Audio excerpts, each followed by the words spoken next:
um dos modelos de negócio são os tokens, é a tokenização, né? Onde a gente, o objetivo é você criar uma arquitetura, né? Ou seja, ou implementar uma arquitetura aonde você pode criar a tua moeda e você usar essa moeda para o intercâmbio, seja como instrumento de votação, por exemplo, você pode criar um tipo de moeda de token de governança para dar um instrumento de participação em decisões corporativas, em decisões da tua startup, para um grupo específico de pessoas. Você pode criar uma moeda que simboliza um comprometimento de pagos de dividendos, como um equity token, né? Como um token de equity. Ou você pode criar, por exemplo, uma moeda onde ela não tem uma variação cambial, que seria uma moeda estável, que você pode gerar uma paridade para isso.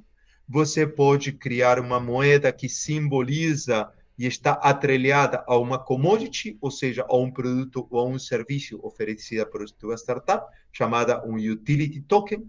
O fato é que dentro desse ecossistema de tokenização, você pode criar vários modelos de negócio também e várias implementações, vários objetivos e várias implementações em relação a isso. Então, novamente, o token serve para troca de valor, está atrelado a um contrato inteligente, garante a privacidade, garante a criptografia. E outra coisa importante, obviamente, é que dependendo do flavor, dependendo do modelo de implementação que você for oferecer, você pode implementar diferentes modelinhos de token. Você tem tokens ERC20, que é o mais conhecido e principalmente serve para intercâmbio de valores. Agora, um ERC20 serve como utility token? Sim, pode servir como utility token. Mas, dependendo da operação desse token, você pode ir para uma evolução do ERC20 como o ERC223, que serve especificamente para que você possa fazer fallback e ter uma proteção maior, para dar uma proteção maior para teus tokenistas, para os consumidores do teu token, seja investidores, seja pessoas que vão jogar teu jogo, que estão comprando, que querem usar a tua plataforma a troca desses tokens, né? Você pode oferecer uma segurança maior para garantir que esses tokens não irão a um endereço de um contrato inteligente, abrindo uma possível perda desses tokens se ele enviar para um contrato errôneo, né? Depois você também tem os tokens, o tipo de token 165, que serve principalmente para simplificar, ou seja, você pode estender as capacidades desse token mediante interfaces. O que seriam as interfaces? Você pode que outra pessoa ou outra empresa possa aplicar funcionalidade, você pode delegar funcionalidade do teu token mediante interfaces. Então, você pode usar o modelo 165, por exemplo, se você quiser implementar um token de governança, um token com votação, um token com vesting, né? A gente vai ver as políticas de vesting, tá? Também, mas, por exemplo, você pode, mediante interfaces, dar e a geração de interface é algo muito simples, mas você pode estender as funcionalidades de operação do teu token, tá? Você tem tokens, por exemplo, onde você pode delegar implementações para outros contratos inteligentes utilizando endereços. E o que seria isso? Você pode, por exemplo, delegar, você pode criar um token de delegação para que seja multisig, ou seja, que tenha múltiplas assinaturas, né? Também você tem, desculpa, esse é o 165, você também tem tokens de compliance, né? Tokens onde você delega a transparência para operadores. Por exemplo, se você quer um operador que possa transferir todos os tokens para um proprietário, que possa operar no teu nome, um token modelo 777, você pode permitir, hoje também você consegue fazer isso em implementação de um ERC20, né?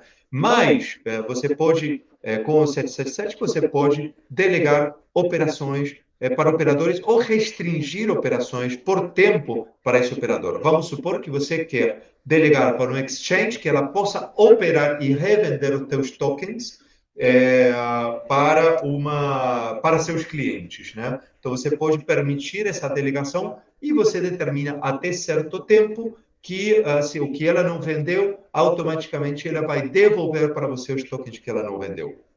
Também você tem modelos de token 1400, que são os tokens especificamente de compliance para,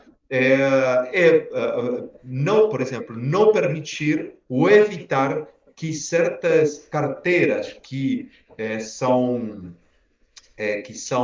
têm blacklist não possam operar ou não possam receber teus tokens, né?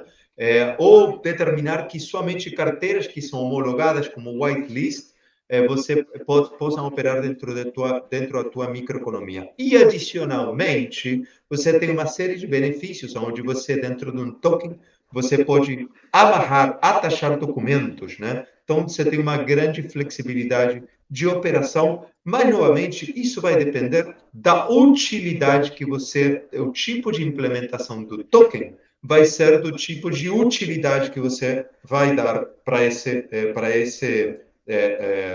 token, sim? E nada, não tem nenhum melhor exemplo do que para o caso, por exemplo, o que é o RC721, né? Que é justamente os tokens de NFT, que é muito diferente a tokens fungíveis. Estamos falando de tokens fungíveis, né? Agora estamos falando do modelo 721, é um modelo... Opa, um segundinho. Um segundo, por favor. É um modelo de token não fungível, onde vocês já devem conhecer o modelinho, é super tão conhecido quanto o RC20, onde são tokens únicos, ou seja, cada registro gravado na base de dados, gravado no blockchain, é único e irreproducível. Isso gerou um novo modelo de negócio que é justamente começou sendo especificamente para arte, né? E agora você pode registrar absolutamente tudo, desde documentos. A gente vê, por exemplo, o governo americano, né? Os Estados Unidos, o governo de Nova York, intimou uma pessoa mediante usando um comunicado oficial de uma documentação, né? Um comunicado judiciário. Ele foi intimado mediante o NFT, ou seja, ele criou essa intimação, ele criou o NFT desse documento de intimação e enviou para a carteira do qual a pessoa tinha registrado, enviou essa intimação para essa carteira, sendo oficialmente intimado com o documento mediante essa transação do NFT, tá? Então, ele gerou um NFT dessa intimação e você fez uso da capacidade de transferir valores, de transferir um NFT entre uma carteira e outra. Essa carteira pertencia ao governo americano, ela passou essa intimação para essa outra carteira, tá? Então, você vê a capacidade também que se tem aí os NFTs em relação à operação em si, a flexibilidade que você tem em relação à operação. E outra coisa importante, né, é entender um pouquinho melhor que quando estamos falando de blockchain, né, estamos falando não especificamente de blockchain, a gente precisa considerar uma arquitetura pelo menos de 3 a 4 camadas, uma arquitetura onde você vai ter um front-end, onde vai se ter uma base de dados, onde vai se ter um framework de API, né? Essa API também será estendido para um W3, e a partir desse W3, esse componente de API W3 com as funcionalidades de API que conversam contra um provider, você vai trabalhar contra teu contrato inteligente. Então, basicamente, aí você vê principalmente 4 camadas: a do front-end, a do back-end, que corresponde à base de dados, que também trabalha contra o contrato inteligente, né? Ou seja, isso trabalha de maneira integrada. A API, que trabalha contra o contrato inteligente e também mediante o componente W3 e com a base de dados e contra o front-end. E também você tem a 4ª camada, que é a implementação no próprio blockchain do teu modelo de negócio, que é teu contrato inteligente ou teus contratos inteligentes. Você pode tranquilamente, a gente, por exemplo, outras startups a quais pertenço, você tem a gente tem mais de um contrato inteligente, já tem um contrato inteligente, pelo menos, de 3 contratos inteligentes de NFTs para diferentes tipos de NFTs, né? Assim como a gente tem dois contratos inteligentes de moedas, né? Um contrato inteligente específico de moedas de governança e outro contrato inteligente específico de tokens para a comercialização dos ativos dessa startup, onde a gente usa os contratos inteligentes de NFTs para garantir esses ativos sendo comercializados. Estou falando, por exemplo, de um ativo de um marketplace de tênis, né? Então, a gente tem três contratos inteligentes de NFTs, onde um a gente garante a certificação dos tênis que vem das grandes marcas, outro contrato inteligente que garante que os designers, né, têm seus próprios NFTs, os seus designs, né, e a gente certifica que esses NFTs correspondem, que esses tênis correspondem a esses designers que são comercializados dentro desse marketplace, e outro NFT também correspondente a os jogadores de futebol, né, que eles comercializam seus tênis dentro desse marketplace. Então, a gente emite um NFT do Neymar da vida, de um Cristiano Ronaldo, para quando você compra teu tênis, você ganha esse NFT correspondente à carteira do Cristiano Ronaldo ou de algum jogador famoso, tá? Então, vemos aí que realmente a arquitetura de um sistema não é somente conectar contra um contratinho inteligente, né? Senão a gente fica muito limitado. Você tem vários contratos inteligentes que acabam trabalhando dentro de uma aplicação, tá? E o objetivo, novamente, sempre resolver principalmente um problema de negócio, né? Então, a gente vê aí tokens, né? Outro dos tokens, e já para concluir a parte da tokenização, o poder de diferentes modelos de tokens, né? Entendendo que, obviamente, a gente já conhecemos aí todos os modelos dos quais a gente vai implementar dentro da nossa microeconomia, né? Mas outros modelos de token que também é bem interessante é o token 1155, que hoje é muito utilizado, seja para gamificação, para álbum de música, para projetos, né? Por quê? Porque você pode criar um NFT e ter o que chama-se de RFC, Refundable Tokens, onde você pode lastrar ou pode derivar, pode criar subtokens de um token, né? E você comercializar ou você poder transacionar esses subtokens derivados desse token. Agora saiu um novo tipo de token também, parecido com o 155,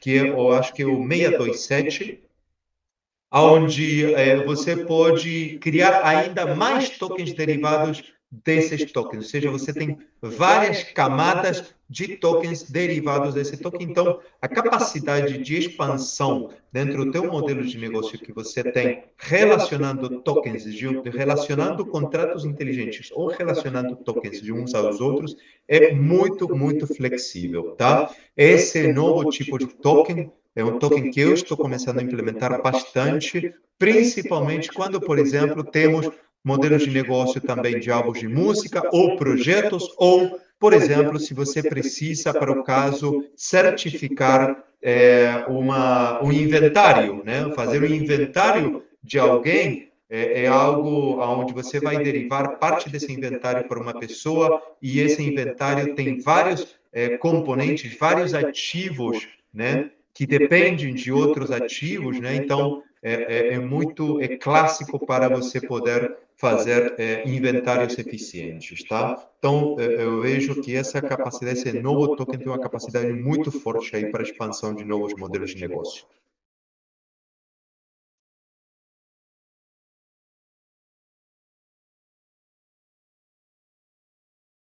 A gente tem os utility tokens, que provavelmente seja novamente o que a gente vai mais usar, né? Que são justamente usados principalmente pelas startups e estão atrelhados aí no serviço a um produto, né? Então são emitidos aí pela própria startup que dão acesso a vantagens como descontos, serviços exclusivos, por exemplo, que tem quem compra aí tem certa quantidade de tokens aí dos tênis, né? Ele não paga dependendo da quantidade de tokens que estiver stakeado, com a quantidade de tokens que ele comprar aí com os tokens, ele não paga pelo frete, tem um programa de fidelidade, tem chargebacks, tem preferência na fila, até porque isso é uma plataforma de leilão de tênis, né, de leilão de roupa. Então, você pode gerar uma série de programas de benefícios para acelerar a tua economia. O mais importante é, obviamente, que teu token tá girando, tua economia está girando. E futuramente você, obviamente, como você está virando um banco, né, você vai poder fazer empréstimos. Então, você tem aí algumas startups já estão trabalhando fortemente com utility token, startups brasileiras até, né? Muitas delas eu criei os próprios tokens. Então, tanto você tem a Brasil Mata Viva, você tem desde a parte de compensação de crédito de carbono, desde a parte de toneladas dentro do agronegócio, você, com a certificação de ESG, né? Com a certificação emitida por um NFT, e as toneladas são criadas os tokens, né? São utility tokens. Ele tem uma representação de ativo físico, ele tem uma representação de um serviço, ele tem uma representação de uma base, eles estão atrelhados a um produto ou um serviço, estão atrelhados a uma commodity. Então, isso é algo que está vindo muito fortemente. Por exemplo, pode chegar a ser que tua moedinha está atrelhada, né? Está atrelada a uma subscrição, né? A um direito de 1 segundo ou de 1 minuto, ou de um dia de usabilidade do teu jogo, de uma plataforma. Então, aí, dentro do teu tokenomics, você tem que pensar, ok, sobre o que eu vou lastrar meu utility token. E, geralmente, pode ser um prato, um restaurante, já cria token para restaurante, que tem a representação do seu prato básico, do seu PF básico, né? Então, ele tem uma representação específica. Ah, mas isso significa que um token de valor fixo? Não, não é um token de valor fixo, é um token ancorado. Mas ele também tem uma variação, tá? Ou seja, seria ruim que o utility token tenha uma variação muito alta, né? Aí a gente vê utility tokens, que quando são listados no exchange, eles sobem enormemente de valor. Isso é algo negativo, porque agora o utility token deixou de ser de utilidade. Por quê? Porque se você está comprando, se você vai usar teu utility token, isso é algo que dentro do tokenomics você tem que considerar. Se teu utility token tem uma variação muito grande de valor, como por exemplo 400, 500%, porque foi listado por um exchange, aí isso é um grande problema, porque teu serviço acaba de virar extremamente caro. E aqui você acaba de dar um tiro na cabeça do teu serviço, do teu produto, né? Por quê? Porque simplesmente para a pessoa comprar o token, para consumir esse serviço, acaba de ficar extremamente caro. É muito legal para especulador, mas não espera que teu utility token vai virar contra teu produto. Então, teu tokenomics tem que considerar isso. Ou seja, você tem tokens de equity, tokens de security e tokens de utility, né? Então, é um token, o utility é um token que está ancorado, não é livre no mercado, mas, por outro lado, se você tem uma alta muito grande do token, isso simboliza que você vai ter uma queda muito grande do token, tá? Portanto, se você tem uma queda muito grande do token, cara, alguém vai derrubar a tua economia muito rapidamente. O teu token agora está preso a um modelo especulativo e não um modelo de commodity. Ou tua commodity acaba de ser derrubada, então você pode ficar muito feliz de que o teu token cresceu enormemente, mas você acaba de matar o teu projeto, né? E o teu produto agora é meramente o token especulativo, né? Então, aí teu modelo de negócio acaba de mudar, ou você tem que basicamente aumentar o teu supply para diluir esse token, para que esse token volte a esse valor. Do mesmo jeito que quando o token começa a perder valor, você precisa recomprar esse token, né, para mantê-lo, ou fazer algum tipo específico de manobra, como para que esse token se mantenha na estabilidade, que teu produto, teu startup, teu produto de valor que você está oferecendo não venha a ser derrubado pelo modelo econômico, tá? Você pode ter um produto fantástico, muito legal. Você pode chegar a ter, você está vendendo computadores, você está vendendo terras, você pode chegar a ter apartamentos sensacionais, você pode chegar a ter um produto muito legal, você pode chegar a ter um serviço fantástico, mas se você não é responsável dentro da tua economia e você não faz um tokenomics consistente, vão derrubar tua empresa, vão derrubar a tua empresa, e derrubar a tua empresa é muito fácil. Pensa que você tem um monte de bots que está vendendo e revendendo. Quem vai derrubar a tua empresa principalmente vai ser desde uma exchange, porque ela vai sobrevalorizar o teu token na hora que é listado, assim como alguém vai derrubar o teu token logo depois, na hora que ele recompra e revende tudo isso. O teu token pode atingir 500% de valorização, mas depois de 3 dias ele está no zero. Então você tem um monte de clientes que poderiam consumir o teu produto e a tua marca, e você, teu nome, não só o teu produto e tua empresa, mas a tua marca vai cair no mercado. Você acaba de entrar dentro do conceito de ser um trambiqueiro, basicamente. Por quê? Porque se teu token acaba de derrubar o valor, de ser derrubado o valor, e o cara agora precisa de 50 tokens, né, para comprar o mesmo produto, quando 3 dias atrás ele precisava de meio token para comprar o teu produto, acaba que tua economia não é uma economia séria. Novamente, pode ter o nível de inflação e de deflação? Pode, lógico, mas novamente não pode, dentro de um dia para o outro, ter uma valorização, uma desvalorização enorme. Você precisa manter essas estratégias, você precisa conter, você precisa considerar estratégias de contenção econômica. Estamos falando de uma microeconomia, tá? E que está atrelhado, senão você, novamente, ninguém quer morar em um país que tem uma inflação de 500%. Mesma coisa que países aí como a Venezuela, onde você está tendo inflação diária. Eu sou argentino, você está tendo inflação de 100% basicamente ano a ano, né? Ou seja, você não sabe os produtos, quanto que você vai precisar de dinheiro para comprar o teu produto, os produtos que estão no mercado. Então, isso acaba não sendo algo beneficioso. Portanto, moral da história é, você precisa manter e conter aí tua inflação.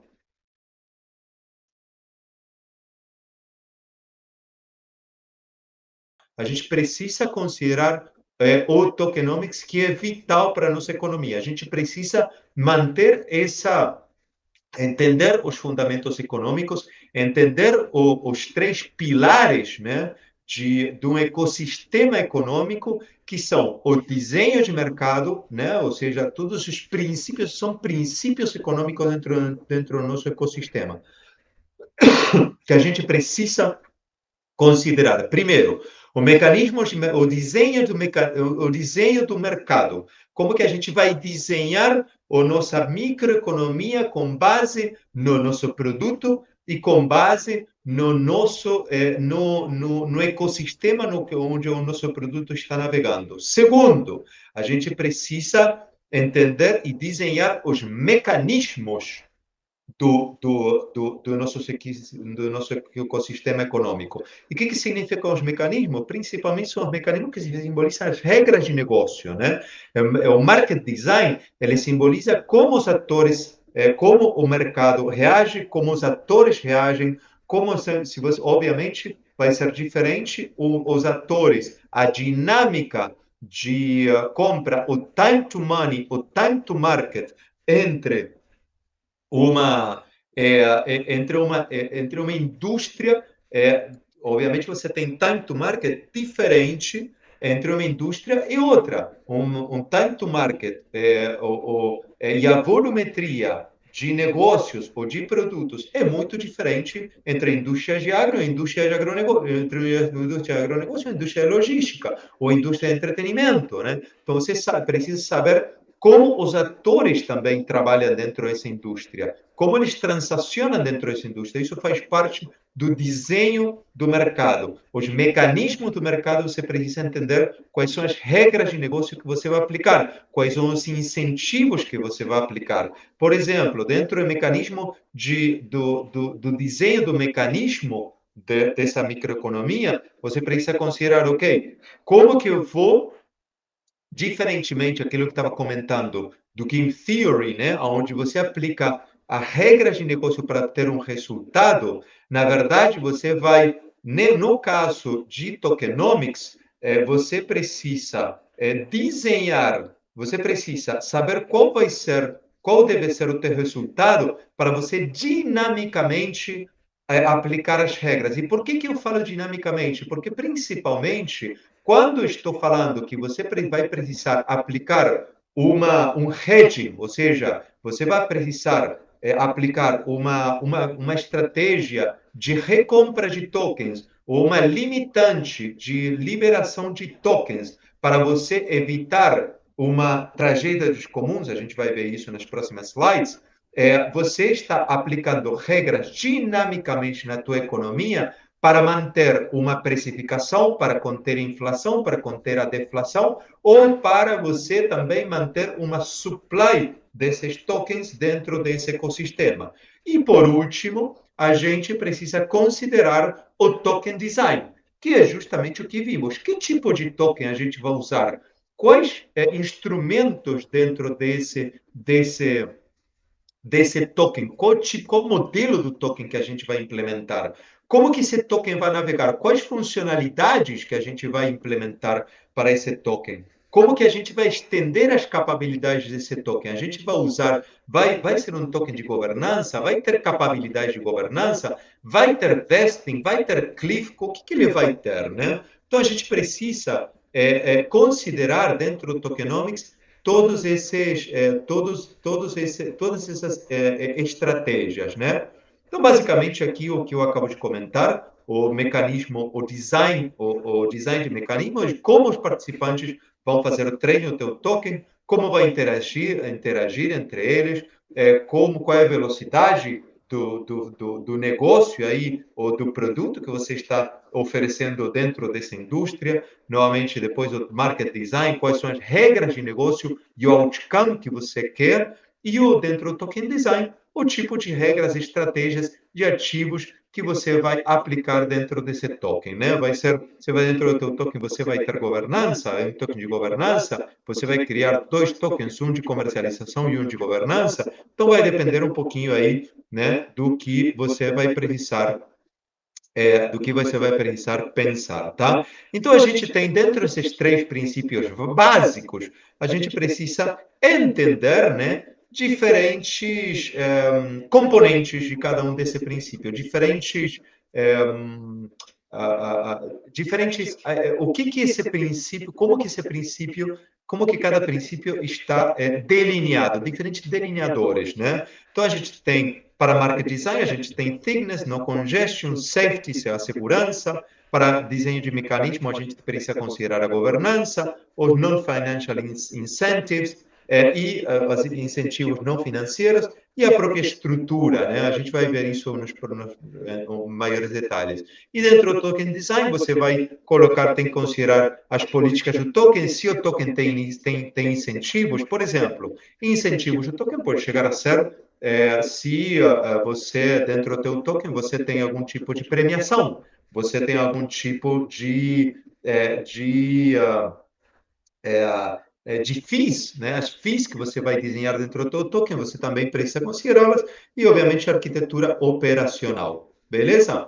Muito bem. Agora, entrando dentro do market design, um delineador desse princípio, né, qual é a grossura, qual é o número de participantes que você vai trabalhar dentro dessa rede, né?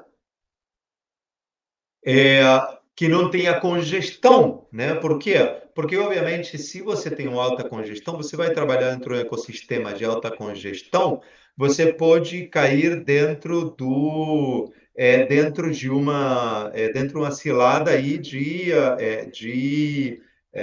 que o token, tua operação acaba não sendo mais acaba não sendo mais interessante porque a própria operação virou muito cara. Isso é típico em plataformas como Ethereum, onde a operação em si é muito cara, né? Então, você tem aí outra coisa que você precisa considerar no desenho do mercado, é onde que esse token vai navegar, como que ele vai operar dentro desse mercado e, obviamente, dar a segurança, né? Dentro desse market design, dar a segurança que é necessária para esse token, para essa operação. Dentro do mercado do mecanismo do mercado, que são principalmente as regras de mercado, é como que eu vou manter a estrutura de precificação, né? Como que eu vou manter a valuation desse token? Qual é a inflação esperada no primeiro 6 meses, no primeiro ano e nos próximos anos? Quais são as iniciativas não financeiras que eu vou dar para meus tokenistas? Ou seja, eu vou oferecer, por exemplo, algum tipo de votação. Eu vou oferecer algum tipo de participação, né, de decisões corporativas. Ele vai decidir, por exemplo, sobre a plataforma, diferentes upgrades. Isso são incentivos não financeiros que a gente precisa considerar na hora que estamos pensando dentro do nosso ecossistema econômico. E, obviamente, a gente também precisa pensar na governança, né? Que determina, obviamente, como a gente, qual é a relação com esses tokenistas, com esses investidores que eu vou ter. Novamente, pode chegar a ser um investidor ou pode ser um usuário desse token. Pode ser, você vai ter diferentes modelos de interação diferentes, a governança da tua empresa, sendo uma DAO para o caso, porque se você está dando o poder de uso e poder de votação a uma série de pessoas, você está virando uma DAO, né? Então, qual vai ser o modelo? E para cada um dos atores, você vai ter diferentes tipos de gestão, né? Por que digo gestão? Porque, por exemplo, um grupo de atores que são investidores ou são especuladores desse token. Ah, mas eu posso chegar a ter pessoas que especulam dentro do token de governança, dentro de um token de utilidade? Pode, sim, lógico. De repente, o cara queira um 5%, sabendo que é uma economia muito mais segura que uma economia especulativa. Até por isso que eu falo, de nada serve você ter um token de governo, ter um token de utilidade que vai de um dia para o outro, porque foi listado, ele vai subir 500, 600, 1000% o valor, porque agora acaba de virar um token especulativo, né? Mas, então você não dá segurança, porque do mesmo jeito que ela sobe, ela cai.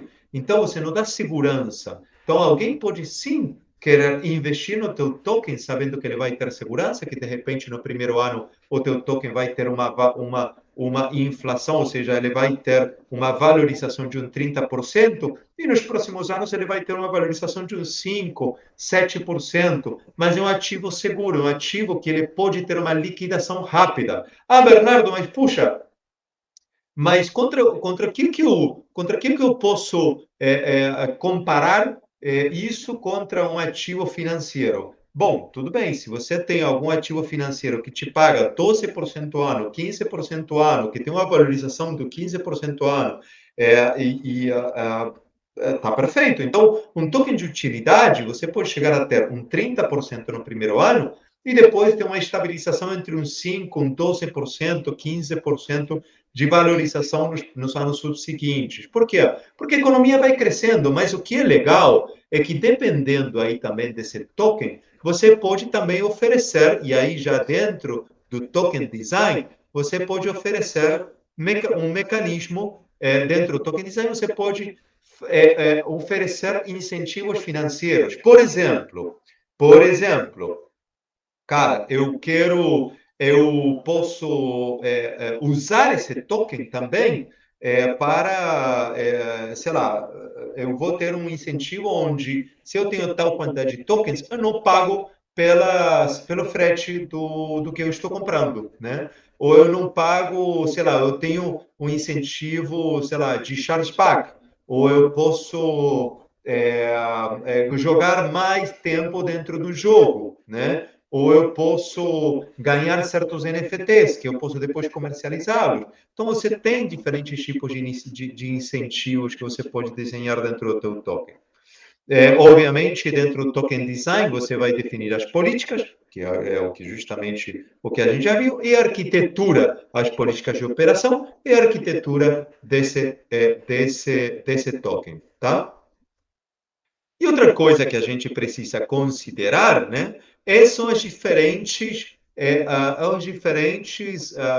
notas, as diferentes pontos de atenção que a gente precisa avaliar dentro do nosso tokenomics, né? O que que a gente vai, como que a gente vai lidar com todos esses eventos, com todas essas notificações que vêm, né? Porque qualquer token ele está preso a certas regras econômicas com base no que você está oferecendo, né? Então, você precisa considerar qual a avaliação do meu ativo, tá? Do meu ativo adjacente. Não estou falando especificamente do token, mas, por exemplo, do meu serviço, né?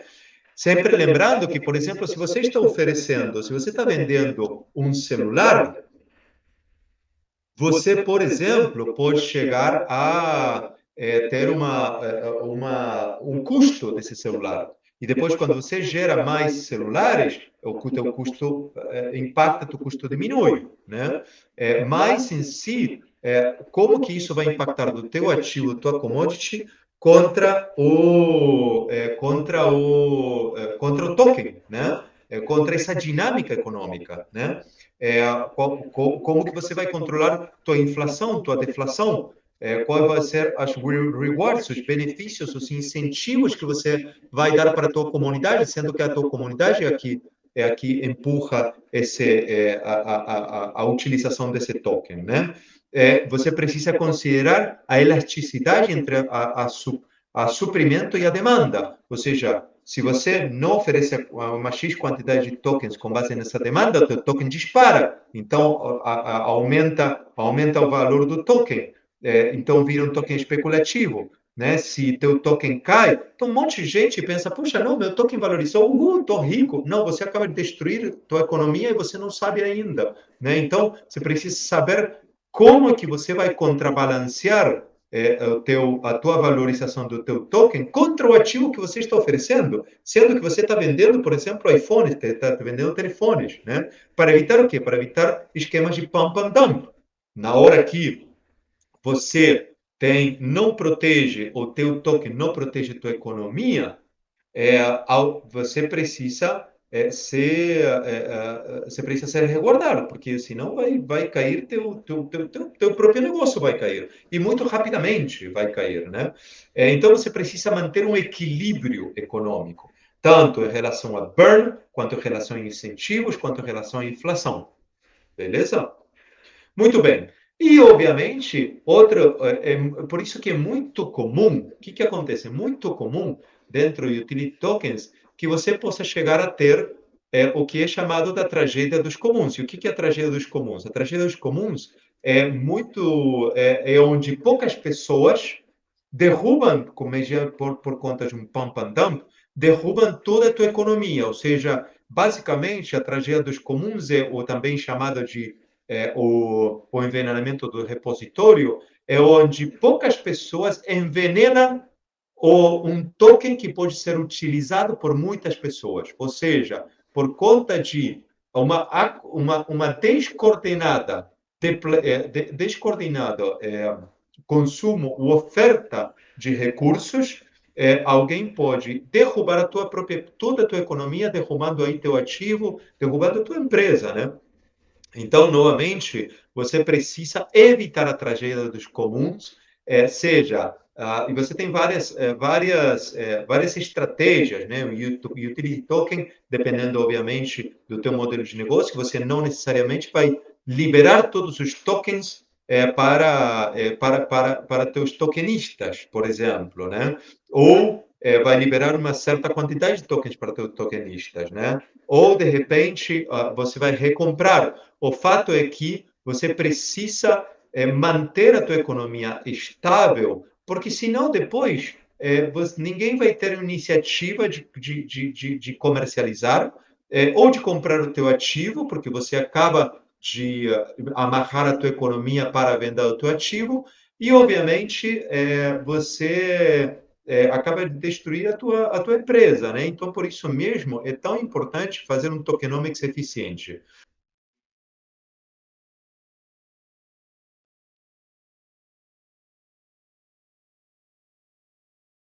O token em si, Primeiro, você precisa entender o teu ciclo econômico. O ciclo econômico tem que ser circular, tem que fechar para todo mundo, tem que pagar aquele tokenista que está para investir e trazer um fundraising, trazer uma liquidez para você poder investir no teu negócio. Então, você precisa pagar para ele de volta, porque ninguém compra teu token porque é bonzinho. Alguém está comprando teu token querendo algo de troca. Se você não sabe para que você vai vender teu token, ou como o cara vai se pagar de volta, ou como o cara vai liquidar o teu token, ou como o cara vai tirar uma moedinha a mais, então o cara que está comprando teu token está entrando dentro de um esquema de scam, tá? E isso é evidenciado muito rapidamente, tá? Então você tem o por que que você vai criar um token? Qual vai ser a distribuição do teu token? Você vai distribuí-lo para a tua comunidade? O que que é a comunidade? E a comunidade é justamente é um canal muito forte de vendas, né? Mas o que que eles ganham? A gente precisa saber o que que eles ganham. Tanto o cara que usa teu token dentro da tua plataforma e dentro do teu produto, do teu serviço, dentro da tua commodity, assim como o que você precisa saber é especificamente como você vai controlar os rewards, sempre lembrando que, obviamente, na hora que você está criando mais token para premiar, você está diluindo esse token, você está diluindo o valor desse token, tá? Se teu token, outras estratégias, se teu token sobe muito de valor, você precisa imprimir mais token para manter esse valor. Para que esse valor caia naturalmente, né? Ou seja, novamente, entre o utility token, a valorização de um token, a sobrevalorização de um token é algo negativo. Do mesmo jeito que a queda de valor de um token, a desvalorização de um token, tá? E obviamente, será que é para dar distribuição, para distribuir o decision making? Isso é legal por quê? Porque as regulações, agora as decisões e as regulações e a governança de uma empresa dentro de uma DAO é distribuída, ou seja, todo mundo acaba respondendo um pouquinho pelas ações que essa DAO toma, né? E, obviamente, a proposta de valor que eu estou comentando aqui, né? A integração e interoperabilidade, ou seja, na hora que você cria um ecossistema econômico, muito facilmente você consegue se plugar contra outros modelos de negócio, incorporar novos modelos de negócio e você flexibilizar e trazer não só, obviamente, uma capacidade maior, você está criando o teu banco, você está sendo um banco também, né? Então, você traz sustentabilidade econômica, você traz governança distribuída, você traz uma capacidade de integração, você traz uma liquidação para esse dinheiro, né? Você está trazendo um abaratamento do processamento transacional, até porque, na verdade, se hoje, se o cara compra um cartão de crédito, alguém está comendo mais de um 3% pela essa operação desse cartão de crédito, além de todos os custos embutidos do banco, né? É transparente, é algorítmico, todo mundo pode ver aí a operação desse token do contrato inteligente também é aberto e novamente você pode trazer novos modelos de negócio, incorporar novos modelos de negócio. Mas é aquilo que eu estava comentando, você precisa dentro do teu market design conhecer os teus atores. E teus principais atores vão ser sempre usuários do teu token, investidores do teu token, suportadores, aqueles que suportam o teu modelo de negócio, que são a comunidade. Eles também vão ser participantes desses tokens. Às vezes você quer premiar com o teu próprio token essa comunidade. Como que você vai premiar? Quanto que você vai premiar? Tudo isso é desenhado dentro do tokenomics. Os recursos satélites, aquele que vai, um freela, você vai utilizar, você vai oferecer parte do teu token para eles, o core team, aquela distribuição interna também dentro do tokenomics que você tem aí que considerar isso e, obviamente, teu tech team, ou seja, teus developers também, né, que geralmente fazem parte de benefícios expressados nesse token, tá? E, geralmente, o fundraising é baseado em duas estratégias básicas. Na venda inicial do token, você pode ter um suprimento fixo ou você pode ter um bond incur. Para quem não conhece bond incur, basicamente ele funciona como um Interactive ICO, um IICO, onde basicamente, dependendo, obviamente, a gente vai ver isso, o IICO, a gente vai vê-lo aqui dentro do nosso modelinho, né? Dentro do que eu vou apresentar o caso prático, né? Onde a precificação dentro da venda do token, dentro da venda inicial do token, ou seja, dentro do ICO, vai mudando com base, obviamente, na demanda, mas isso também tem que ser muito bem calculado, né? O investimento tem que ser, obviamente, em inovação. Todo o dinheiro que é recebido como investimento inicial deve servir para serviços, deve servir para escrever o white paper, para aprimorar teu tokenomics, para implementar tua plataforma, para marketing. Ou seja, não tem que servir para a pessoa se fazer rico, tá? Que isso que acontece. E, cara, captamos 5 milhões de dólares, 20 milhões, 30 milhões de dólares. O rapaz pega os caras que, fundadores do projeto, pegam 30%, enchem seu bolso e depois deixam o projeto morrer, né? Isso é muito comum, tá? Infelizmente, dentro desses ICOs, né? Então, e a gente precisa considerar todo esse fluxo aqui, ou seja, desde os investidores iniciais, vai para um pool de reserva, que vai para, obviamente, dentro da DAO, isso é expressado dentro da DAO, e isso vai para esse investimento, vai para quê? Vai para operações, para core team, ou seja, para o time de vendas, que vai vender o teu produto, o teu serviço e quem vai desenvolver a plataforma. Ou seja, esse dinheiro que está entrando dentro do pool de reserva e gerenciado pela DAO, e a DAO também, obviamente, os investidores fazem parte da DAO, e às vezes os clientes também fazem parte da DAO, ou também, obviamente, aqueles que estão fazendo staking, aqueles da comunidade que fazem parte da DAO, também vão votar sobre isso, sobre onde que vão especificamente esses fundos, qual é a porcentagem também desses fundos, né? E para quê? Para captar clientes que são os caras que, na verdade, vão trazer a escalabilidade do teu negócio, né? Vão trazer não só o valuation e a economia cíclica disso, mas também ele vai trazer a garantia para teu negócio, para quê? Para que justamente esses investidores que entraram dentro desse negócio para ter uma avaliação e para o caso, para ter, por exemplo,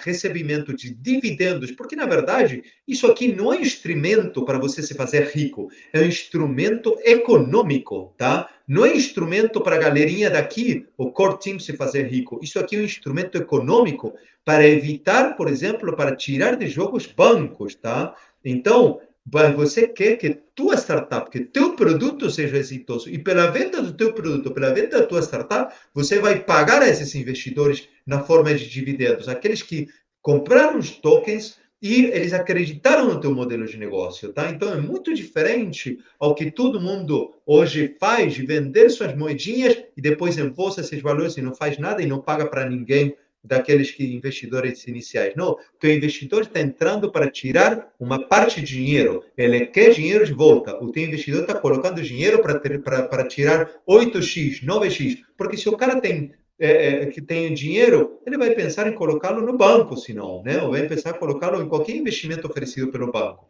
Então, você tem que saber muito bem como você vai pagar esses investidores, beleza? E, obviamente, a Profit Distribution, que é justamente como você vai pagar de volta aos teus investidores, beleza? E, obviamente, você também tem capacidade de staking. Staking, e isso é uma parada staking, que todo mundo fala, não, staking.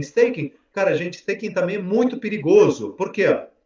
Porque você está diluindo o teu token. Para que serve staking no momento inicial? Se você não fez um tokenomics eficiente, para isso serve staking. Porque você consegue diluir o teu token, abaixar o valor do teu token, que o teu token não vire um ativo especulativo. Se você não fez um tokenomics eficiente, tua segunda contramanobra é oferecer para teus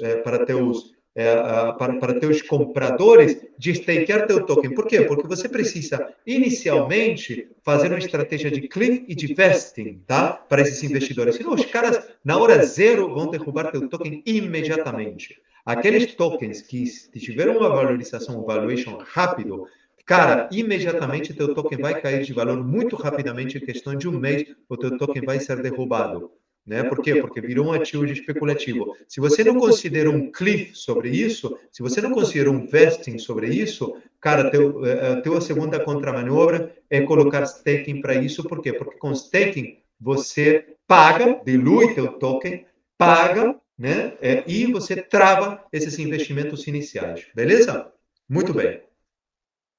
Então, o staking, obviamente, é onde o holder tem lockups e, obviamente, isso também esse staking, políticas de staking dentro de uma economia saudável faz parte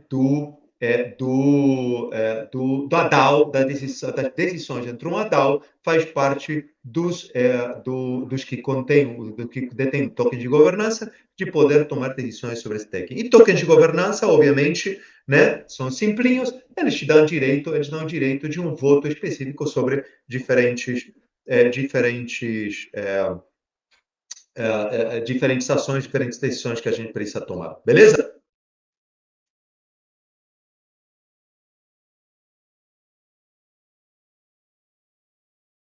Então vamos entrar, e antes de entrarmos dentro do caso prático, tá? Super importante entender conceitos básicos, né, no desenho do tokenomics, tá? Então, primeiro, tá? O que é o TG? TG chama-se Token Generation Event. Na hora que você começa com o teu fundraising, ou seja, na hora que você solta teu ICO. Segundo, o que é o IDO? Eu falo isso porque a gente vai ver tudo isto agora, tá? E já no final, já estamos na terceira parte deste, deste exercício, né? Ou desta apresentação. Mas é super importante que vocês entendam estes conceitos conceitos básicos. Segundo, o que é o IDO? Initial Dex Offering. O que seria, basicamente, hoje, você vai oferecer o teu token dentro de um exchange ou dentro de uma DEX. Dentro de um exchange, simplesmente você pode ligar para qualquer exchange, né? Ou seja, ir mediante, seja o Launchpad, ou seja o que for, a DEX, a exchange oferecer teu token, vai analisar teu projeto, se teu projeto é cabível, vai analisar teu white paper, se faz sentido, ela vai vender teu token. O que menos ela vai querer vai ser vender um token furada, porque depois ela também se queima, né? Uma Binance da vida que está oferecendo um token que é furada, ela se queima. Imagina, alguém que comprou teu token, que tem uma valorização, e depois que foi um utility token que foi preso a um esquema de pump and dump, cara, infelizmente a exchange vai se queimar. Onde que você comprou essa shitcoin? Ah, comprei essa shitcoin na Binance, comprei essa shitcoin na... Cara, então você vai pensar duas vezes em operar, pelo menos de raiva, você não vai operar nesse exchange, né? Então a exchange acaba de perder um cliente também de operação, né? Então é necessário você saber principalmente qual vai ser, aonde que você vai ter, aonde que você vai executar, aonde que você vai deixar, em mãos de quem que você vai deixar esse token, obviamente, pode ser um launchpad, uma DEX mediante um launchpad, ou pode ser uma exchange convencional, tá? Mas o importante é que a IDO, a gente vai ver a IDO, né, também, que é Initial Dex Offering, que é justamente quando é lançado esse token, tá?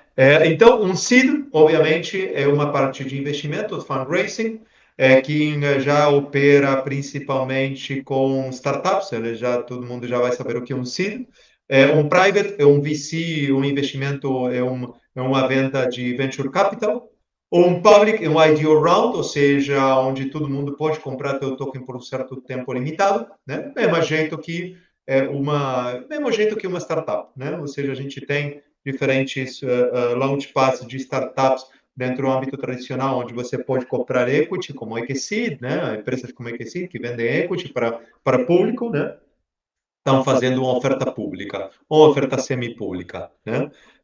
O ROI, obviamente, o Return of Investment, Cliff Investing, o Cliff é basicamente quando você compra um token, você tem um período de cliff e depois onde você não pode comercializar esse token, você está travado, ou seja, na verdade, você não é proprietário desse token, você passa a ser o proprietário desse token, esse token criado, é gerado na hora que você entra no período de vesting, e vesting justamente é a liberação de tokens com base em períodos específicos, e a diluição do token, obviamente, é quanto mais tokens você coloca, mais tokens o preço. O que acontece se você gera mais tokens do que a demanda, do que uma demanda, você pode gerar mais tokens, mas se tua demanda, se não há demanda sobre esse token, o teu preço cai, obviamente. Então, justamente, a diluição de token é um evento de desvalorização do token, tá?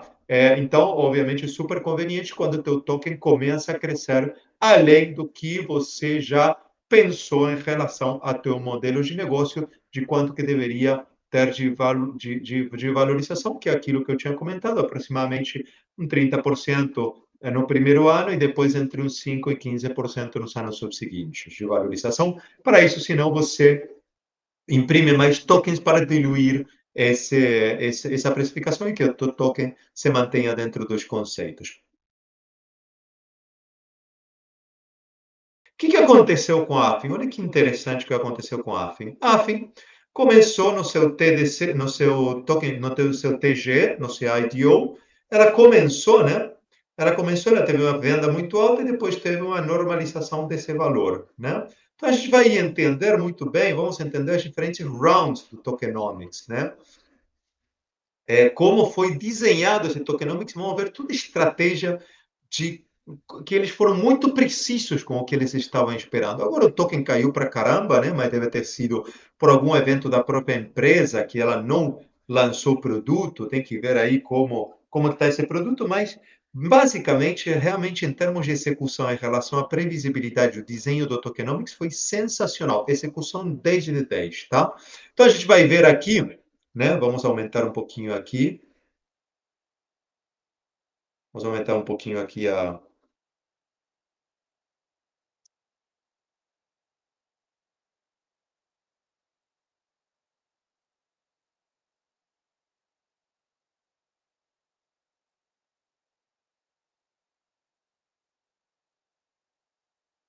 junho de 2022, perfeito. Então, vamos trabalhar sobre essa curva aqui. Adicionalmente, vamos ver o Launchpad, nos Launchpads. Nos Launchpads, se vocês quiserem ver aí, acompanhar nesse Launchpad, eu vou abrir o Launchpad. Super interessante ver como foi elaborado o tokenomics, né? Mover para uma nova janela, maravilha. Então, vamos entender um pouquinho como foi elaborado esse tokenomics, né? Aqui temos a distribuição de tokens, como foi distribuído, mas vamos entender primeiramente como foi elaborado essa saída desse token com isso aqui é o tokenomics. Então, a gente teve principalmente algumas rounds. A gente teve uma round de seed, né? E olhem aqui, a gente tem uma precificação. Teve dois rounds de seed, tá? Que são a primeira round e a round onde principalmente isso é para FFIF, First Friends and Family. Aqueles que, cara, que mais acreditam dentro desse projeto. Por isso que vemos aqui que a precificação foi emitido, primeiro, você teve uma primeira round, né, de 0,02, tá? Você teve o segundo round de 0,03, considerando que isso faz parte de uma venda, tudo isso faz parte de uma venda privada. Então, a gente teve uma seed round, a gente teve uma venda estratégica, a gente teve uma venda privada, teve duas vendas privadas, né?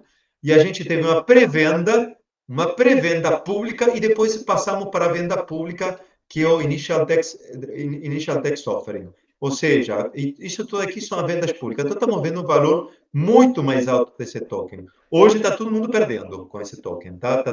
Ou seja, quem comprou esse token a um preço de 1,40 e não vendeu, já que e a gente vai entender um pouquinho melhor do TGE, qual foi o cliff e qual foi o vesting que teve, né?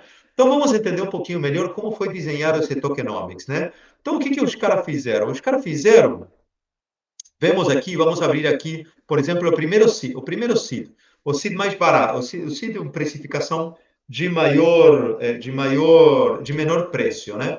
E aí você vai me perguntar, cara, por que, Bernardo, por que tem duas precificações aqui, né? Principalmente porque a gente tem dois tipos de volumes de tokens diferentes. A gente tem 10 milhões de tokens vendidos dentro do primeiro seed e depois 30 milhões de tokens vendidos no segundo seed. Vocês viram, às vezes você tem, aproveite agora uma precificação maior, que depois na segunda precificação, na segunda offering vai aumentar. Então, basicamente, quem comprou aqui, comprou com uma precificação maior. Por quê? Uma precificação menor. Por quê? Simplesmente porque ele está disposto a assumir o maior risco. De repente, ele comprou aqui e ainda não se tinha nem sequer o white paper. E o cara comprou a 0,02, né? Teve uma round muito menor, né? Essa round saiu, mas olha só que interessante. Aqui você tem o primeiro seed, 1%. Esse seed aqui teve um lockup de 10 dias 1% e depois um vesting, ou seja, um cliff de 10 dias e 1% liberado um dia depois, ou seja, ele vai liberando de 100%, de 100% dos tokens, ele vai te liberar um 10% no primeiro dia e depois 1% cada dia passado depois desses 10 dias. Ou seja, ele te libera. Depois você não pode tocar os teus tokens por 10 dias. Depois, no décimo dia, ele te libera 10% dos tokens. Por exemplo, se você comprou 100 tokens, no décimo dia você vai poder vender os teus tokens liberados. Os teus tokens, você vai poder vender. Você comprou 100 tokens a 2 centavos. Você vai poder vender 10 tokens, né? E depois você vai poder vender um token a dia, cada dia que passa. Olhem esse cara aqui, olhem esse seed aqui. O que aconteceu isso aqui? Basicamente, o que o nosso tokenomics fala, e tudo projeto você tem que analisá-lo, não só especificamente pelos caras, pelo white paper, pelo legal que é o projeto, pelo interessante, pelo disruptivo, mas principalmente pelo tokenomics. Porque olha só a divergência disso aqui. Você tem um seed aqui que está vendido de exatamente a mesma coisa, mas esse cara aqui tem um cliff de 6 meses e depois 18 meses de vesting, ou seja, durante 6 meses, esse cara que compraram aqui, isso aqui já me soa bem estranho. Por que acontece? Esse seed, quem comprou esse seed aqui, que são os amigos do rei, eles têm 10 dias, ou seja, basicamente, se a gente vai aqui, os caras que compraram aqui a 2 centavos, eles venderam ali, aqui eles até saiu, eles venderam a 1,68, $1,68. O cara que comprou, vamos supor, 10 mil tokens, né? Foram 100 milhões de tokens. O cara que comprou 10 mil tokens a 2 centavos, ele vendeu seus tokens aqui no mais alto a $1,68 cada token. Olha só o dinheiro que ele fez na saída no seed round. Isso aqui já é meio esquisito. Sendo que o segundo seed round, quem comprou um token a 3 centavos de dólar, ele está travado durante 6 meses sem poder tocar seus tokens, durante 6 meses do TGE, ou seja, TGE, do TGE, da onde saiu o token, a venda inicial do token, 6 meses. O token começou, a venda do token, a venda privada do token começou no 30 de dezembro. 30 de dezembro, 6 meses depois, 30 de dezembro de 2021. 30 de dezembro de 2021, 30 de dezembro, vemos aqui, 30 de dezembro de 2021, 30 de dezembro de 2021, 6 meses depois, ele não pode tocar seus tokens. 5, 6. A partir daqui, um pouquinho a mais, vamos expandir um pouquinho mais o visual, ele não consegue tocar seus tokens. 6. A partir daqui, ele começa seu período de vesting. A partir daqui, ele vai poder vender, vai poder vender, por 18 meses, vai poder vender os seus tokens distribuídos em 18 meses. Tá? Isso aqui, o que eles conseguiram captar $200 mil e depois no segundo seed eles conseguiram captar $900 mil. Não quer dizer que foram vendidos todos, a gente precisa ver a volumetria específica de quanto foram vendidos, mas isso aqui são os tokens que estiveram para venda e os tokens que estiveram para venda nesse caso, tá? E foi venda direta, beleza? O que acontece? Agora a primeira pergunta vem. O que acontece, aqui voltando aqui o que acontece quando alguém que está investing, quando começa o vesting? O que acontece? Se vocês souberem, abram o microfone. O que acontece se eu estou com um cliff de não posso tocar meus tokens durante 9 meses? O que acontece quando eu começo no vesting? O que vai acontecer? Eu começo a diluir, a empresa começa a diluir seus tokens. Você tem mais token no mercado. O que acontece se você não tem demanda e você tem mais token no mercado? Ok? Mais demanda, mesma demanda to the zero, exatamente. Acaba que o token cai de valor, né? Então, poderia ser uma boa estratégia para manter uma precificação justamente dessa valuation que teve, aí o que acontece? O token começa a ser diluído, começa a cair de valor. Se não tem ninguém que queira comprar teu token, por que iria comprar teu token? Por que as pessoas iriam querer comprar teu token?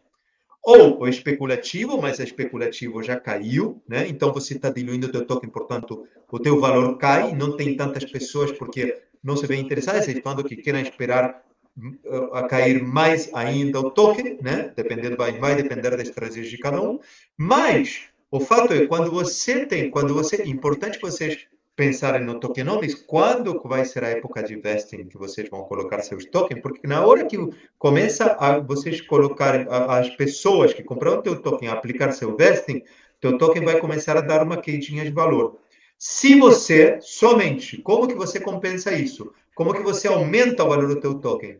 Se você oferece teus serviços para as pessoas consumirem o teu token, tá? É por isso que é tão importante ter dentro do utility token uma estratégia eficiente de tokenomics de qual vai ser teu vesting e qual vai ser teu release do teu produto adjacente, ou seja, do teu restaurante, do teu joguinho, das tuas funcionalidades e tudo, qual vai ser, como que você vai incentivar as pessoas a utilizarem o teu token, porque se você não tem demanda, quando começam as pessoas a ter o vesting e querer queimar esse token, lembrando que ele comprou muito barato, o teu token pode estar mais acima, a pessoa vai querer realizar, vai querer vender seu token para tirar um adicional. Então, você precisa manter essa nivelação de preço, seja recomprando o teu token, para que o teu token não caia, aplicando marketing ou fazendo release do teu produto. Aplicando o teu marketing, aplicando ou fazendo release do teu produto para que as pessoas consumam teu token e a demanda do teu token aumente. Se as pessoas começam a sair do vesting e vender teu token e teu token não tem demanda, ou você precisa recomprá-lo, ou você precisa justificar o uso desse token, ou você precisa enfiar marketing pra caramba do teu produto, da tua empresa, para que tua empresa tenha credibilidade e as pessoas continuem comprando teu token. Senão teu token vai cair. Beleza? Muito bem. Então a resposta é: o preço cai. Se a demanda se conserva, o preço cai. Por que em tokenomics existe tokenomics vesting cliff and price design like that? Por que é desenhado desse jeito? Primeiro, para proteger teu token. E olha que interessante aqui, né? Vamos ver agora os outros estratégicos. A gente tem uma distribuição dentro do nosso tokenomics de strategic, que foi vendido a 0,06. Olhem como isso aqui, na verdade, foi para os maiores tomadores de risco, né? Esse aqui já venderam todos. Esse aqui já vendeu tudo. Esse cara do primeiro sim já vendeu tudo. Esse aqui começou a vender depois. Hoje, quem tem isso aqui está perdendo dinheiro. Quem vendeu, quem comprou a estratégica 0,06 está abaixo de 0,54% hoje. Mas no seu momento, vamos ver o Cliff, 6 meses de Cliff, 18 meses de vesting. Ele comprou mais caro, segue com as mesmas regras, comprou mais caro ainda, mas definitivamente, ou seja, o risco pode ter comprado até um pouquinho depois, o estratégico pode ter saído wrong, pode ter saído um pouco depois, né? Do que o seed, o opressido, né? Isso também chama-se esse seed aqui inicial, se chama precido. Esse estratégico pode chegar a ser principalmente para pessoas que fazem parte do projeto ou quem comprou inicialmente pessoas por exemplo, os caras que desenvolveram, eles receberam um token, os caras que interno, o cara de marketing, freela, esses aqui podem ser o estratégico. Depois você teve um private sale, duas private sales, tá? E agora a gente está vendo, por que está dividido aqui as private sales? Aliás, teve duas private sales. Uma private sale que foi vendida de maneira direta no site, também com 6 meses de cliff, 18 meses de vesting. E outra private sale que foi vendida, isso aqui, o VC sale, que é aquele que comentei, um pouco mais barato do que o strategic, né? com a mesma lógica de 6 meses de cliff, 18 meses de vesting, tá? Isso aqui é para VC. Isso aqui são para teus investidores, empresas que querem comprar o teu token como investimento, que querem fazer o fundraising. Isso aqui, venture capital, isso é dinheiro de VC, tá? Isso é dinheiro corporativo principalmente, tá? Eles captaram 4 milhões de dólares em um e 25 mil dólares no outro. Isso aqui, Comunitas, é uma plataforma é um launchpad. Então, eles ofereceram 500 mil tokens e eles conseguiram vender a 0,05 25 mil dólares. E eles venderam de maneira direta 4 milhões de dólares, 4 milhões de dólares e a 0,05. Tem que ver se eles venderam tudo isso. Tem que fazer 4 milhões de dólares dividido 0,05 se eles venderam todos esses tokens. Definitivamente, tu Comunitas aqui não vendeu os 500 mil tokens a 0,05 porque acho que será que 25 mil dólares, 0,05? Faça uma continha aí, acho que a Comunitas deve ter vendido todos que eles disponibilizaram. Muito bem.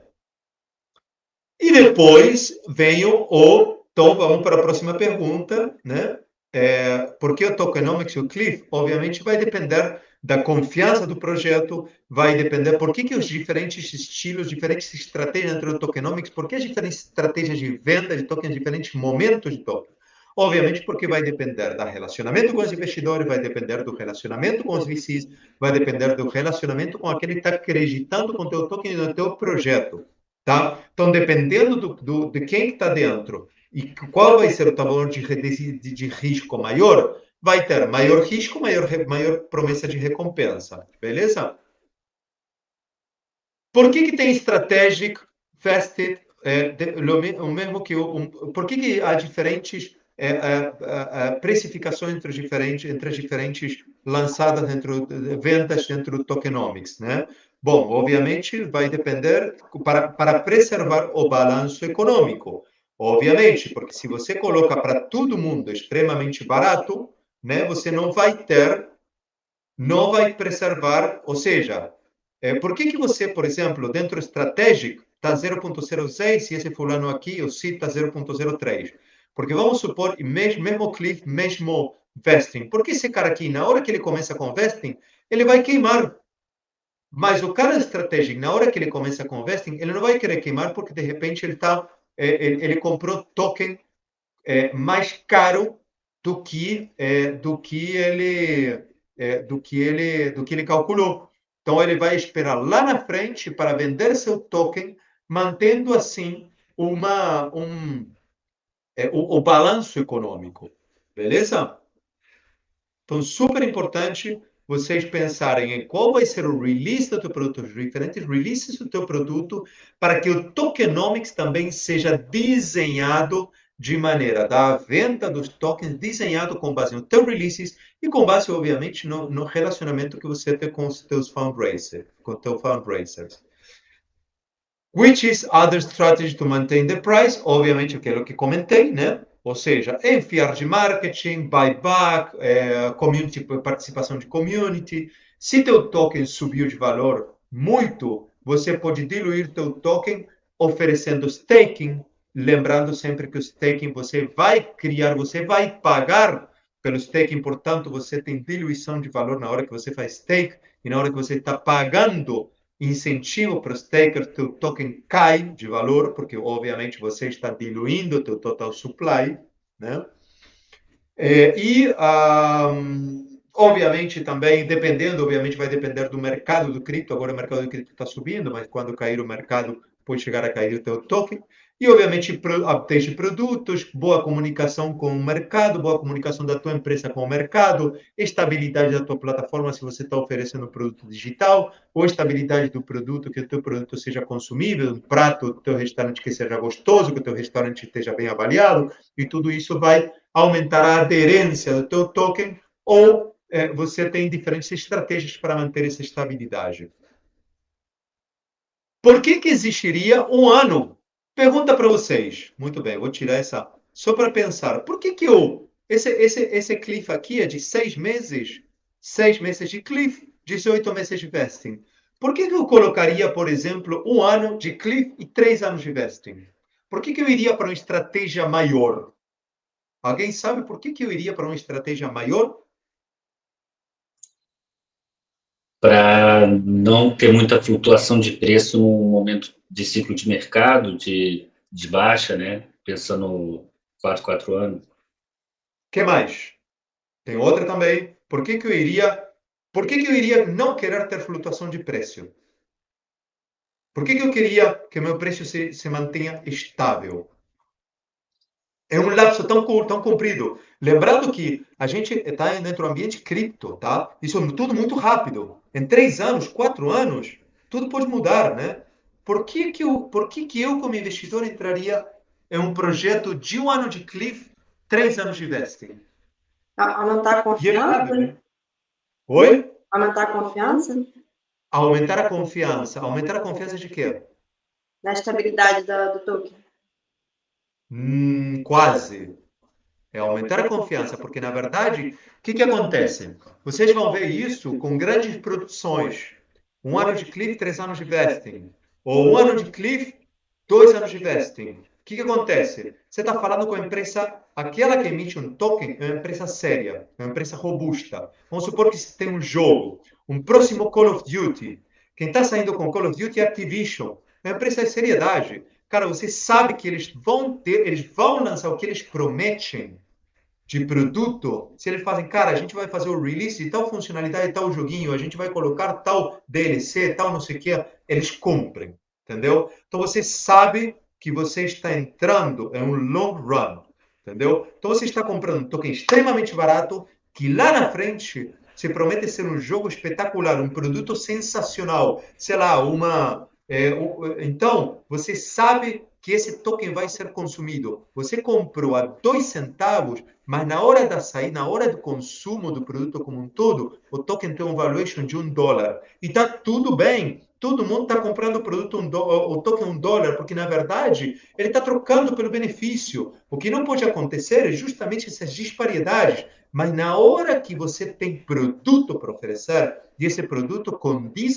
ao mercado, a tua economia se mantém estável. E aquele que investiu 2 centavos, ele está totalmente disposto a esperar 4 anos porque vai vender $1. Entendeu? Nenhum banco, na hora que ele está vendendo, cara, ele está entrando um vesting feliz da vida. Ele simplesmente ele vai ir liberando organicamente, né? Então, Posso falar tudo isso faz então, parte. Opa, desculpa, pode? interrompendo, posso falar então que se eu tiver um produto digital, seja ele de qualquer tipo que seja, um jogo, qualquer coisa, e eu queira que esse produto ele entre com algo a mais ali, para que eu tenha esse lucro, né? Mas esse lucro não desestabilize o que já tem na plataforma, então isso é uma estratégia bacana, porque daí é uma outra fonte que está entrando para mim, né? E aí eu posso trazer algo a mais que agrega ao mercado, principalmente esses players que se interessam no token, e também traz um diferencial de marketing para mim na questão de estar junto com o pessoal que está usando. Seria isso no caso, por exemplo. Exatamente, exatamente. E outra coisa que é muito legal, cara, você está pagando organicamente os seus investidores iniciais, cara. Ninguém tem win-win para todo mundo, né? E outra coisa, de repente você solta um token de governança, de repente você paga dividendos para esses caras previamente, né? Então você pode compensar com dividendos do teu produto. Ou seja, o que é legal que tokenomics, cara, você não precisa ler um white paper se você sabe ler um tokenomics. Você não Ok. precisa ler o white paper. Se você vê que um tokenomics está bem elaborado, cara, é, porque você pode ler um white paper lindo, espetacular, com todos os caras mais famosos do mercado, que não sei o quê, papapá, e o Sam Bankman-Fried, e todos os caras. Cara, olha o que acontece, cara. Olha o que acontece. Os nomes não suportam uma shitcoin, tá? Quem vai se ferrar se você não fizer due diligence específico tokenomics é o investidor, entendeu? Então, tokenomics é a parte mais importante do coração. Você pode ter um white paper de bosta, mas você tem um tokenomics irado e você cumpre com o que você está entregando em relação ao teu produto, e teu modelo de negócio fala por si só. Beleza? Agora, próxima pergunta. Por que eu teria 100% ETG? Eu tenho uma startup que eu estou lançando, ainda não lançamos o token, mas vamos lançar em 100% ETG. Por que eu lançaria 100% ETG? Por que eu lançaria 100%, não teria nem cliff, nem vesting? Por causa da inflação do token, você não vai. O TGE é o evento de lançamento. Isso. Na hora que eu tenho Você está distribuindo 100%. ao mercado 100%. Isso, 100%. Você 100% comprou os teus tokens, eu deixo 100% a tua carteira, 100% você quer, se você quiser, você pode vendê-los em 100%. Qual é o drawback do TGE, do 100% ETG? Drawback clássico. Gerar a demanda? Não. A queda, ou seja, a parte negativa do 100% ETG. Então, a parte negativa do 100% ETG é, teu token cai na hora. O que acontece? É uma briga por quem que tem internet mais rápida, quem que tem o bot mais rápido. Cai na hora. O que é o único que vai te prevenir do token não cair na hora? 100% ETG. E eu estou saindo com token 100% ETG. Por que eu sei que esse token pode chegar a cair na hora zero, mas sobe na hora? Por que vocês acham? O token se estabiliza na hora. Sobe na hora. Não sei se é porque, tipo, eu como empresa eu vou comprar o token. Então, não necessariamente, não vou. Se eu como empresa tenho que recomprar o token, tu está perdendo dinheiro. Porque eu tenho produto. Porque eu estou saindo com um produto completo. Porque eu estou saindo com um produto 100% já testado. Meu produto está pronto. Está saindo no mesmo dia. No mesmo dia ou antes. O meu produto já está. Eu já estou vendendo tênis com cartão de crédito. O meu modelo de negócio está funcionando. Não sei o que. Papapá. Eu sei que, cara, quem compra meu token, eu dou os benefícios que, se você compra por cartão de crédito, eu não te dou. Eu te dou preferência de fila. Eu te dou. Você não paga pelo frete. Eu te dou que não sei o quê. O único que você precisa é comprar meu token, manter teu token. O que acontece? Eu posso lançar 100% do token em TGE 100%. Te asseguro que a demanda vai ser tão grande que esse token não cai. É bullshit se você lança 100% ETG e você não tem produto, ou você lança promessas. Eu tenho um dashboard muito maneiro, tenho um marketplace que não sei o que, papapá, mas você somente, tem essa pessoa aqui que está suportando o meu produto. O token faz assim, na hora, despenca na hora. Porque você não tem demanda, ou seja, o mercado sempre fala mais alto. Beleza? Alguma pergunta? Não sei se alguém queria falar alguma coisa. Não, eu só ia falar que é isso que eu quis dizer com gerar demanda, só que eu acho que eu não me expliquei muito bem. Eu esqueci de falar a palavra principal, que era produto. Então, acho que é isso que eu pensei. Eu só não consegui me explicar muito bem. Produto. Maravilha. Staking é uma boa estratégia? Sim, é uma boa estratégia se você não fez o tokenomics. Ou seja, para manter o teu token de subir, descer, não sei o que, o utility token, ok, beleza. Agora, cara, não pensamos nisso. Tem muita gente que, de repente, ela lança o token, caramba, depois ele tem que recomprar porque o token, despencou, entrou 50 bots, comprou, ferrou sua economia, ferrou seu produto, ferrou seu projeto. Tem um monte de produto lá parado, lá que depois não pode vender mais porque se queimou no mercado. Então, ele vai ter um monte de gente que querendo jogar pedra, né? E ele vai ter que se relacionar de volta, que não sei o que, recomprar os tokens e vai dar benefício, dar seu produto. Isso porque não fizeram uma estratégia de tokenomics, porque essa estratégia tokenomics tem que ir conforme a teu negócio. Excetuando que você esteja vendendo a shitcoin, tem que ir conforme a tua estratégia de negócio. Beleza? Então, staking é uma boa estratégia? É uma boa estratégia no começo, se você não fez um tokenomics específico.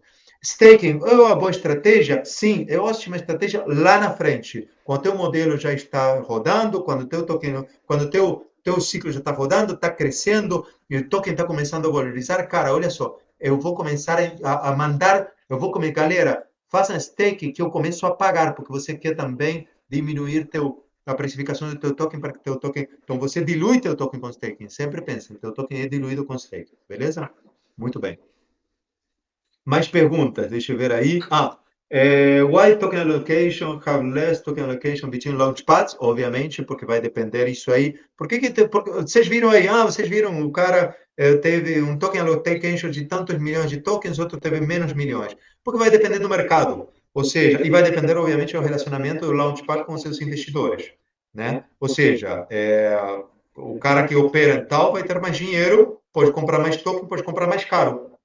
O outro, de repente, está operando um país, tipo um americano, que está operando, o Binance, que está operando aqui no Brasil, uma empresa vai dar menos dinheiro, menos token para o Binance Brasil que para o Binance Estados Unidos.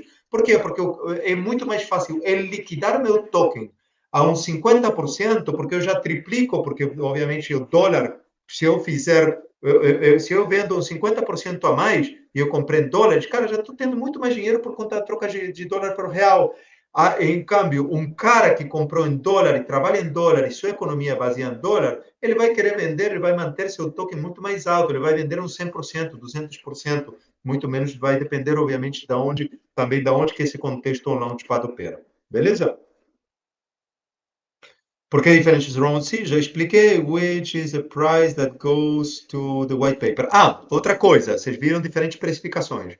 Qual é a precificação que vocês acham que vai para o white paper? De um seed. A gente vê duas precificações de um seed. Qual é o que vai, já para concluir, qual que vai para o white paper? Qual o preço que vai para o white paper do seed ou de um round? Eu tenho duas precificações diferentes.